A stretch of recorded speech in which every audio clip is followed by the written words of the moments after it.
வணக்கம் நண்பர்களே. நம்ம இன்னைக்கு பார்க்க போறது வந்து 25த்தோட அதாவது நாளைக்கான ட்ரேடிங் அனாலிசிஸ் தான். மார்க்கெட் ப்ரொஃபைல் யூஸ் பண்ணி பார்க்க போறோம்.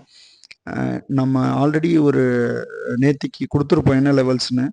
ஆக்சுவலா நிஃப்டி வந்து இந்த விக்குக்கு சப்போர்ட் பண்ணி மேல போச்சுன்னா, ஃபர்ஸ்ட் லெவல் இந்த லெவல்னு சொல்லியிருந்தேன். ஒரு செகண்டு. ஃபர்ஸ்ட் லெவல் இந்த பூர் ஹையை கிளியர் பண்ணும். அதுக்கு அடுத்தது மேலே ஒரு லெவல் இருக்குது, நான் அதை கிளியர் பண்ணணும்னு சொன்னேன். பட் ஆனால் ப்ரைஸ் வந்து இந்த பி ஷேப் ப்ரொஃபைலுக்கு அக்செப்டன்ஸ் கொடுக்கல. இன்சைட்லேயே முடிஞ்சிருச்சு. இன்றைக்கி ஒரு டி ஷேப் ப்ரொஃபைல் தான் கிரியேட் ஆகிருக்கு. ஸோ இன்னைக்கு எந்த ஒரு இதுவுமே இல்லை. இன்றைக்கி ஒரு சைட்வேஸ் மார்க்கெட் தான் நிஃப்டியில்.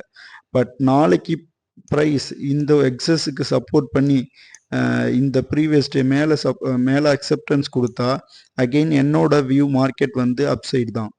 ஸோ பேங்க் நிஃப்டி வாங்க போயிடலாம். பேங்க் நிஃப்டி பார்த்தீங்கன்னா, பேங்க் நிஃப்டியில் ஒரு ஏபி பொருளை ஃபார்ம் பண்ணியிருக்காங்க. One second. பேங்க் நிஃப்டி பார்த்தீங்கன்னா, பேங்க் நிஃப்டிலையுமே என்னோட வியூ வந்து நாளைக்கு அப்சைடு தான்.